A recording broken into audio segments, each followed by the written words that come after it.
De lo que voy a hablar es de la agenda de las mujeres, de la agenda feminista a día de hoy, dónde está, qué es lo que tenemos y qué es lo que nos queda por hacer. Es decir, eso es lo que voy a plantear, y sobre todo voy a intentar señalar algo que sí que me preocupa muchísimo, y es intentar señalar dónde están los discursos reactivos, dónde están las resistencias a esa agenda feminista y cómo se están trasladando a día de hoy en nuestra sociedad. No me voy a ir de España tampoco. Es decir, la agenda feminista que voy a poner encima de la mesa, aunque es planetaria, todos los ejemplos los voy a hacer sobre el momento actual y en este país. Y para empezar con esa agenda, quisiera enmarcar un poco algo que está constantemente saliendo estos días, ¿no? Que es la idea de los derechos de las mujeres. Bien, los derechos de las mujeres. Para enmarcar eso, necesariamente tenemos que ir a qué es los derechos, qué significan los derechos. Los derechos, en el momento en el que se logran, en el momento en el que se reconocen, lo que traen consigo es un cambio en el marco de las relaciones. Esto es, en el momento en que tú reconoces el derecho a otra persona, esa otra persona se convierte en un igual y por lo tanto el espacio de las relaciones cambia radicalmente. Eso es lo que significa reconocer un derecho, obtener un derecho. Si te conviertes en un sujeto igual al otro. Bien, en esa historia de los derechos hay una cosa que sí necesariamente creo que hay que decir. Ningún derecho, ninguna vindicación de derecho ha sido o ha surgido, ningún reconocimiento de derecho ha surgido producto del consenso. Ninguno. Todos los derechos, toda la historia de la vindicación de los derechos siempre se han planteado de la misma manera y han tenido el mismo marco. Es un marco, primero, de polémica. En el momento en el que un derecho se empieza a vindicar, lo que surge inmediatamente es la polémica. Aquellos que se oponen a esa vindicación. La confrontación. Pensemos, por ejemplo, en el siglo XIX, el derecho a la igualdad racial. Esto es, a la abolición de la esclavitud. La vindicación de ese derecho que trajo consigo una guerra civil. Las vindicaciones de los derechos nunca son pacíficas. Siempre son, insisto, generan polémica y generan confrontación. Y ningún derecho ha sido reconocido por consenso. Me gustaría que esto nos quedara relativamente, que lo tuviéramos como un mapa, ¿no? Porque hay algo que últimamente, ciertamente a mí me está cansando. En el caso de los derechos de las mujeres. ¿Por qué los derechos de las mujeres tienen que ser producto de un consenso? Si ningún derecho ha sido nunca producto de un consenso. ¿Por qué, sin embargo, para las mujeres se pide que sean producto de un consenso? No puedo. Es decir, me desactiva, porque sé que en la historia de los derechos ninguno ha sido producto de un consenso. Eso es importante. Y es importante también que tengamos en cuenta otra cosa, para situar si realmente los derechos de las mujeres existen o no existen. En el momento en el que un derecho es reconocido, se desactiva la polémica. Ya no hay polémica. Y de nuevo voy a volver a poner el ejemplo de la esclavitud, de la abolición de la esclavitud, esto es, del derecho a la igualdad racial. En el momento en el que ese derecho se reconoce, aquellas personas que sean racistas no podrán emitir ese racismo de manera pública. Se desactiva la polémica. ¿Me estoy explicando? Nadie puede seriamente confrontar y seguir confrontando que negros y blancos son desiguales. Porque lo que trae un derecho consigo en el momento en el que se reconoce es que la polémica queda desactivada. Y aquellas personas que no comparten ese derecho, por lo menos tienen que callarse. Públicamente tienen que callarse. Eso es lo que trae consigo los reconocimientos de los derechos. ¿Sucede lo mismo con las mujeres? No. Los derechos de las mujeres están permanentemente en polémica, lo cual nos da un indicador, que es que no son verdaderos derechos. Mientras todo lo que tenga que ver con las mujeres se sustente y siga siendo núcleo de polémica o de confrontación, podremos decir una cosa: tendremos leyes, podemos tener programas de igualdad, pero un reconocimiento real de los derechos de las mujeres todavía no es así. Y eso es lo que voy a plantear. La agenda de las mujeres, ¿en qué consiste? Bien, toda agenda política, no conozco ninguna agenda política que no tenga o que no busque dos efectos. Por un lado, toda agenda política necesariamente va a desarrollar programas articular políticas públicas. Toda agenda. Y toda agenda política, necesariamente de ella se van a derivar derechos.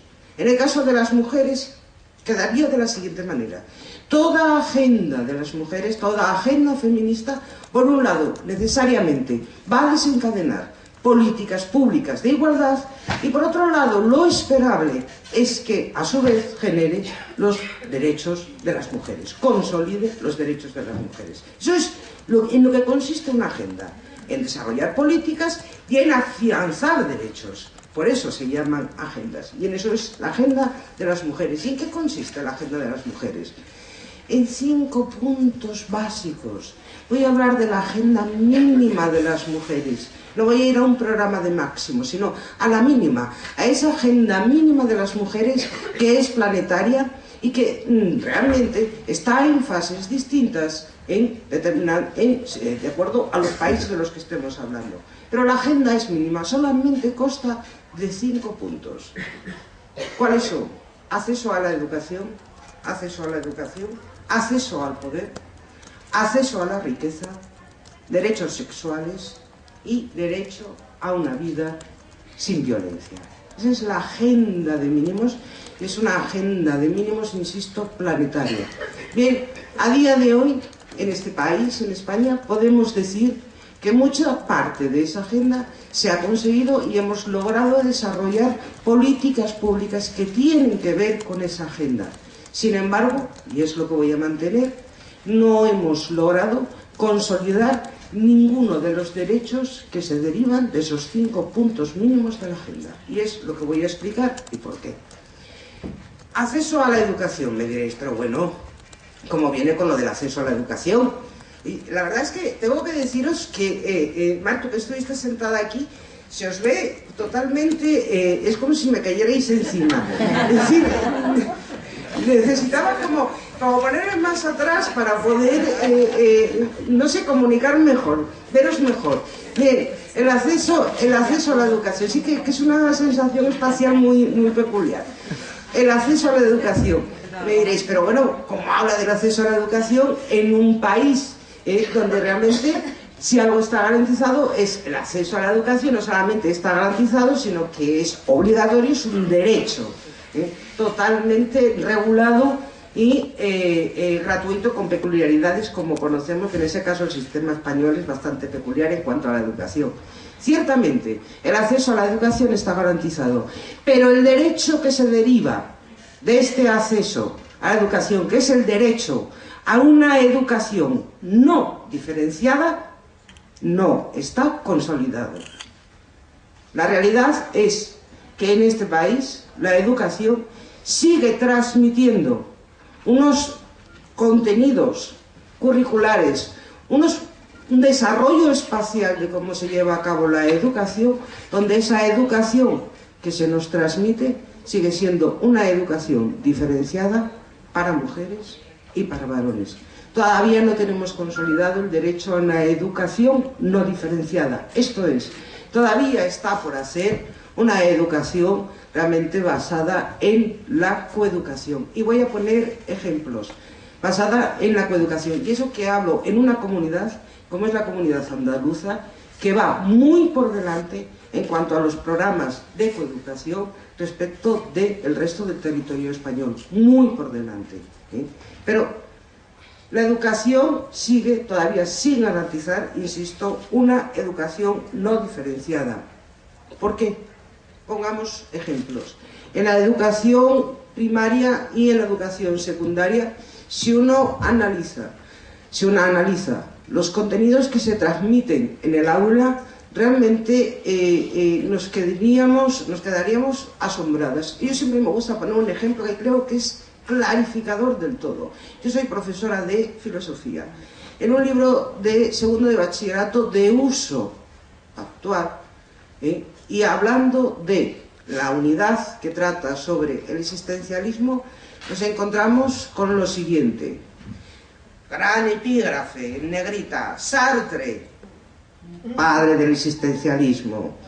Simone de Beauvoir, en una esquinita del libro, en cursiva y en letra chiquitita, ya sabéis que eso no hay que estudiarlo, se dice lo siguiente de Simone de Beauvoir, ya que estamos además en el centenario.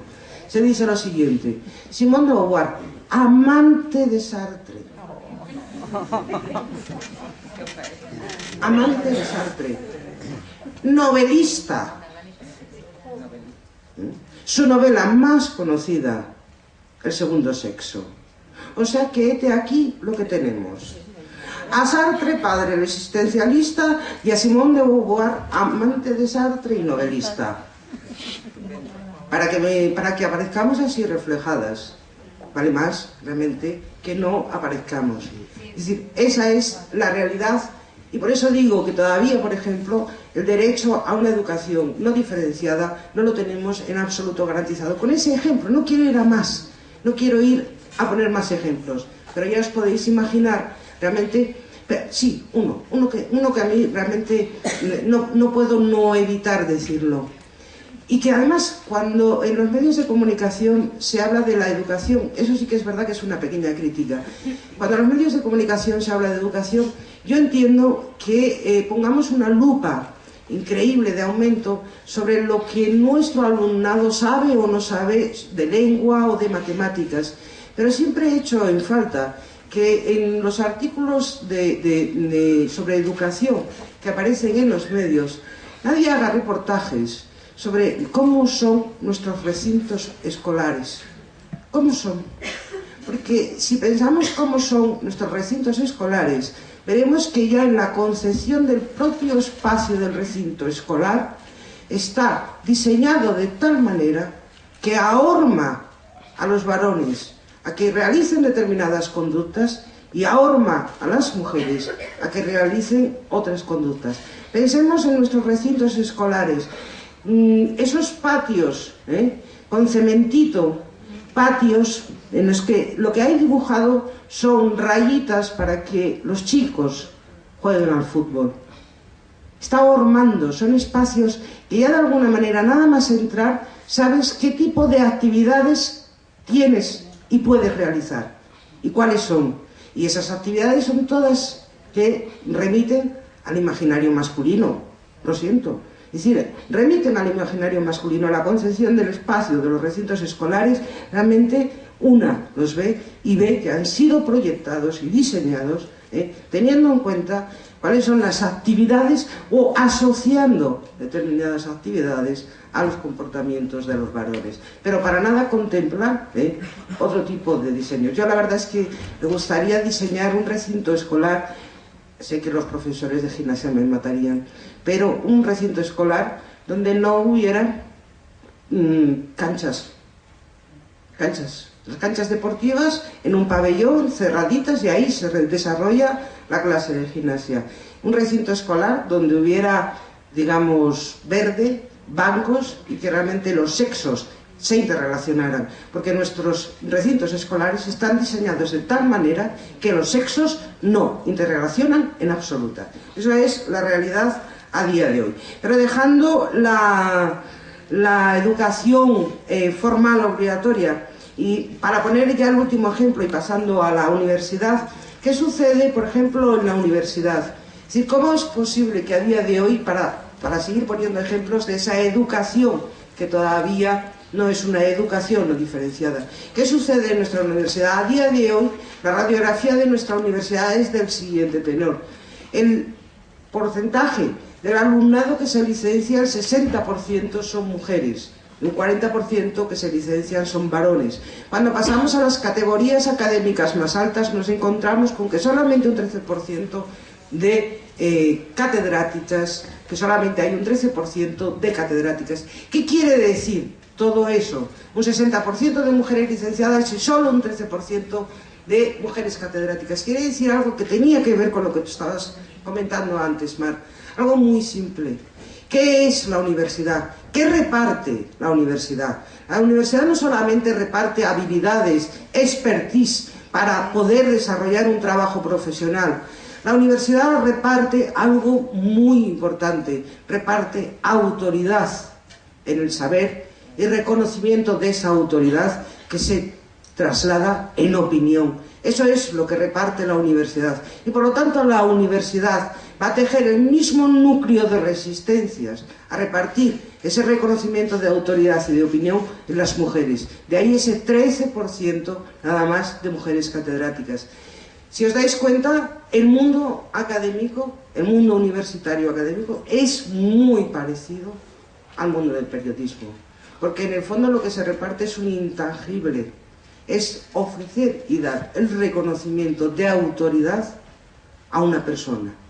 Y ahí las resistencias a dar el reconocimiento a las mujeres es realmente notable. Pensemos que en nuestras reales academias solamente hay un 5% de mujeres en las reales academias. ¿Qué es lo que se está repartiendo ahí? El reconocimiento de que una mujer es sabia, el reconocimiento de que una mujer puede opinar. Esa es la resistencia realmente a aceptar que las mujeres estamos en igualdad en ese campo.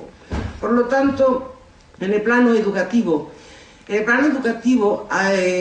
otra manera en la que se trasladan los discursos resistenciales, y eso sí también es importante decirlo, es bajo la falsa idea de la libertad de los padres para elegir centro educativo. A través de ahí se están canalizando buena parte de los discursos reactivos. Si pensamos en este momento, ¿quiénes son los que invocan la idea de la libertad? De la libertad para matricular a los hijos o a las hijas en un determinado centro educativo, nos saldrá la misma tipología de padres, son los mismos que son los que se oponen, por ejemplo, a una asignatura como educación para la ciudadanía. Son exactamente los mismos. Por lo tanto, bajo la apelación de la libertad, realmente nos están intentando trasladar discursos reactivos que realmente impidan modelar esa escuela coeducativa, porque en el fondo, si uno piensa en qué consiste la educación para la ciudadanía, la coeducación para la ciudadanía en el fondo es una puesta en escena de la coeducación, de una verdadera educación basada en la coeducación. Por lo tanto, buena parte de la resistencia a aceptar esa coeducación, insisto, se nos está trasladando bajo la falsa idea de que los padres tienen la libertad plena para decidir qué tipo de contenidos o para decidir qué deben realizar o por quién deben ser enseñados sus hijos.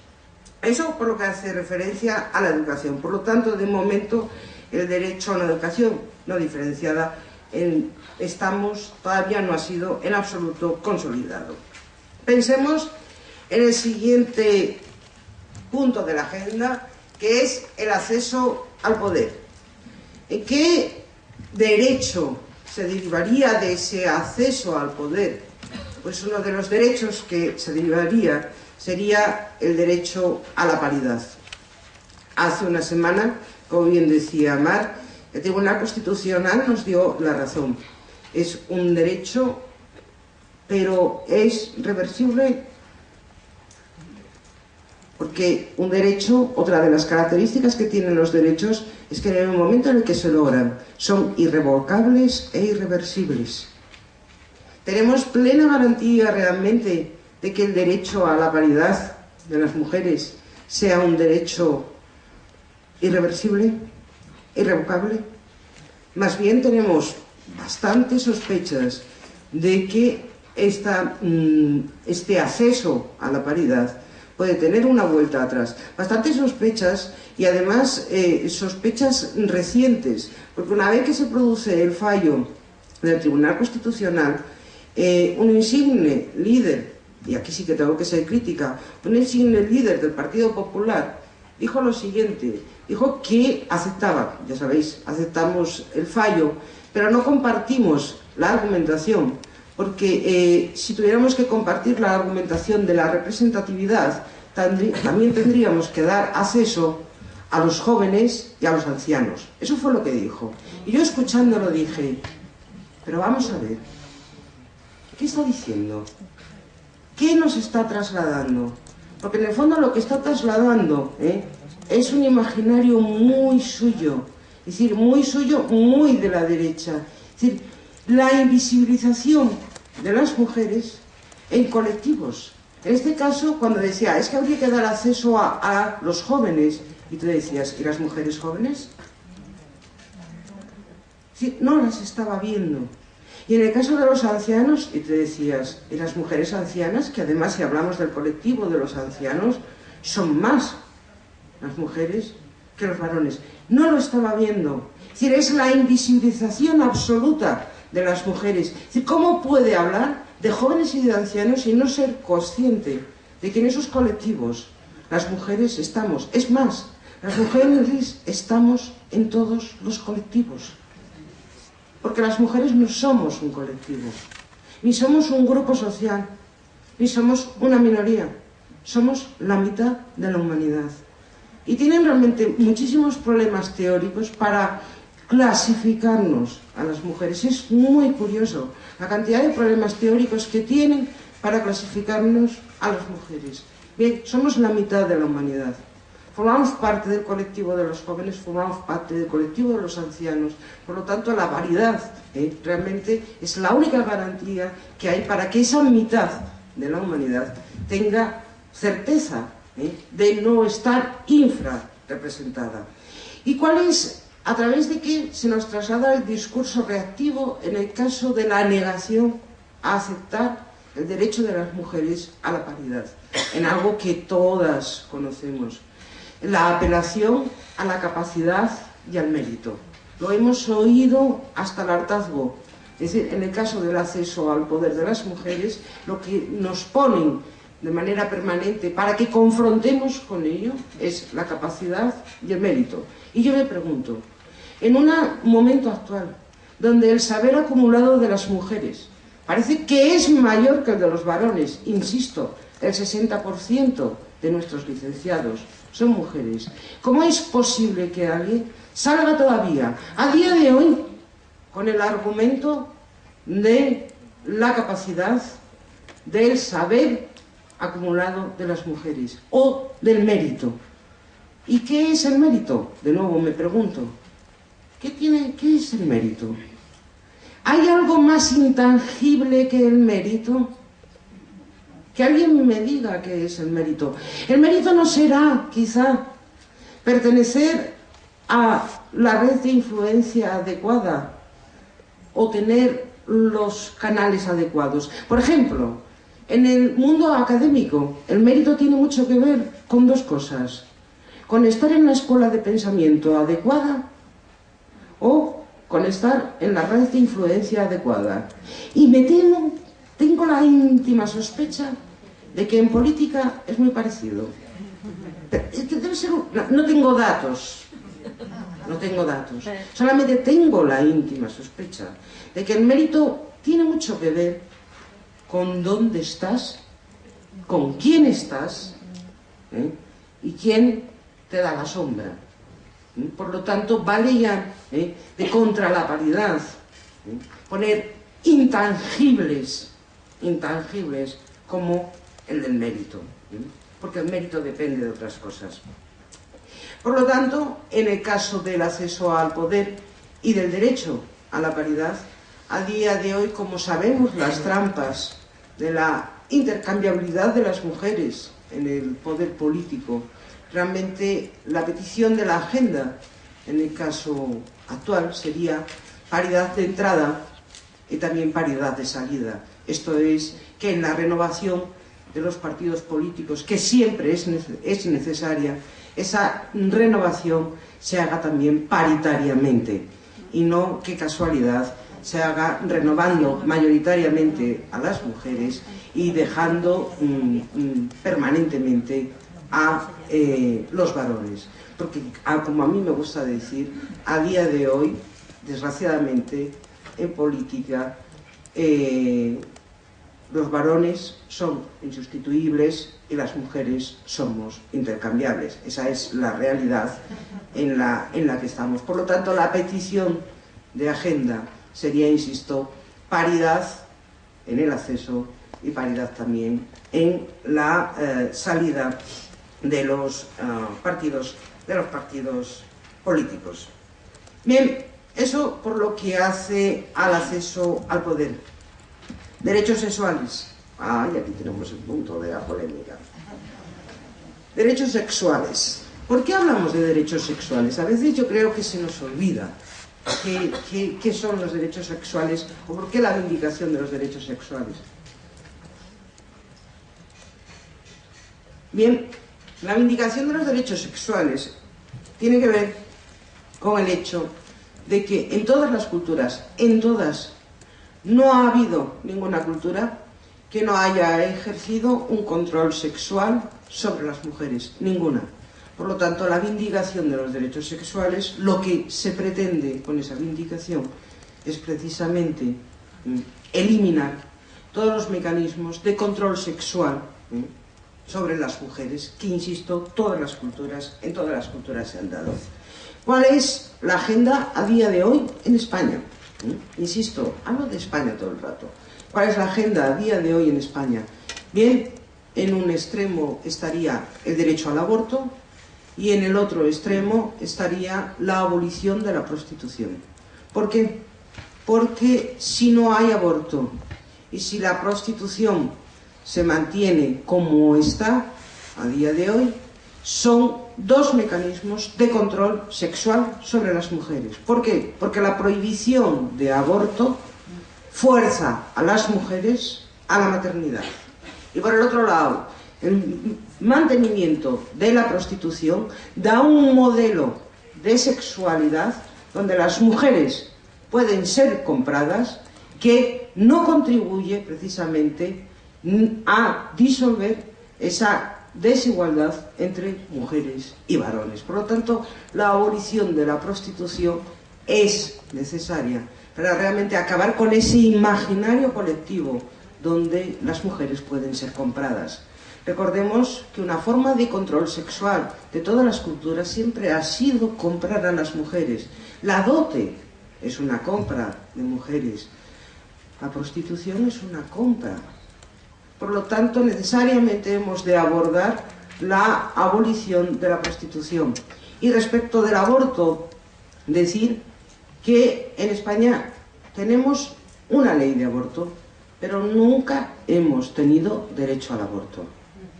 Es decir, creo que hay que empezar a diferenciar bastante entre leyes y derechos, porque si no se produce la confusión. Hemos tenido una ley, y tenemos una ley, pero no hemos tenido un derecho, porque ningún derecho lleva especificaciones, ningún derecho lleva limitaciones, ningún derecho lleva supuestos. ¿Se imaginan ustedes un derecho como el derecho al voto que especificara que en año bisiesto las mujeres no pueden votar? Es decir, en el momento en que hablamos de limitaciones, de especificaciones, de acotaciones, es un test para saber que no estamos hablando de un derecho lo es de manera total, sin acotar, es, insisto, es un todo, no lleva especificaciones, por lo tanto no tenemos derecho al aborto, hemos tenido y tenemos ley de aborto, pero no derecho al aborto. Por lo tanto, el derecho al aborto es una batalla que todavía está por librar. ¿Quién lo iba a decir? Pero la realidad es que en el siglo XXI es una batalla que todavía está por librar, sin acotaciones, que eso es lo que contiene y implica un derecho. Bien, respecto a la riqueza, el acceso a la riqueza, bueno, el acceso a la riqueza se concreta realmente en el derecho al trabajo y el derecho a la independencia. Y ciertamente son derechos que están todavía por consolidar, porque si pensamos en el mercado laboral, un indicador de que realmente el derecho al trabajo de las mujeres y el derecho a la independencia económica de las mujeres está por consolidar, me lo daría la realidad laboral de que en este momento, en este país, el 90 y tantos % de los trabajos que se suscriben a tiempo parcial están siendo suscritos por mujeres. Me daría un indicador de que realmente el acceso a la independencia económica de las mujeres está siendo limitado por la idea de que esas mismas mujeres son las que se tienen que encargar del cuidado y la crianza de los hijos. Porque cuando una mujer suscribe, por ejemplo, un contrato a tiempo parcial, ¿por qué lo está haciendo? A ver, ¿por qué lo está haciendo? ¿Realmente porque necesita las horas, esas horas que no va a trabajar para el ocio? Es decir, lo está haciendo realmente, lo está haciendo además con una... que a mí eso me preocupa. Lo está haciendo además pensando que está haciendo lo mejor. Esto es, compatibilizar ese trabajo a media jornada, que de alguna manera le da cierta relativa independencia económica y que además le permite compatibilizar con el cuidado de las criaturas. Y encima, insisto, pensando que está haciendo lo mejor para ella y lo mejor para el cuidado de la familia. Y, insisto, ese es un indicador realmente de lo poco consolidado que está en el imaginario de las mujeres, la necesidad de una independencia económica completa.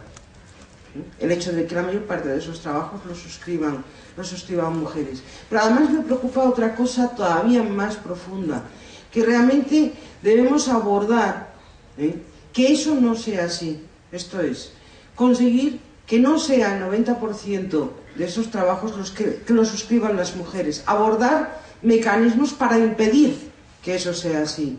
Y por lo tanto intentar trasladar a las mujeres que no es bueno que accedan a ese tipo de trabajos. Y ahí vamos a tener un problema. Porque, insisto, la mayor parte de las mujeres creen que es lo mejor. Es decir, si a tú a una mujer le pones encima de la mesa esa posibilidad, buena parte de ellas van a optar por esa salida laboral. Y sin embargo tenemos que visibilizar y hacer visibles a las mujeres que no es la mejor salida laboral. Y tenemos que intentar trasladar otra cosa que realmente en los medios tampoco se traslada, que es la idea de corresponsabilidad. Realmente hacerme la idea de corresponsabilidad del ámbito familiar y laboral para los varones. Es decir, cada vez que oímos la expresión conciliación laboral y familiar, no hace falta que digamos las mujeres, porque en el imaginario ya va.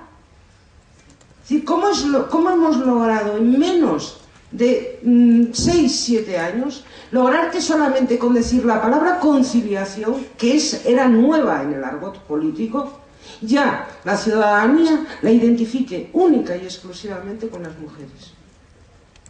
Es curioso, pero es así. No hace falta ya ni especificar inmediatamente conciliación y se asocia única y exclusivamente a las mujeres. Por lo tanto, hemos de romper esa identificación necesariamente si queremos cambiar buena parte del mundo laboral y si realmente queremos facilitar el acceso a la independencia económica de las mujeres. Y ya para acabar, dos cositas.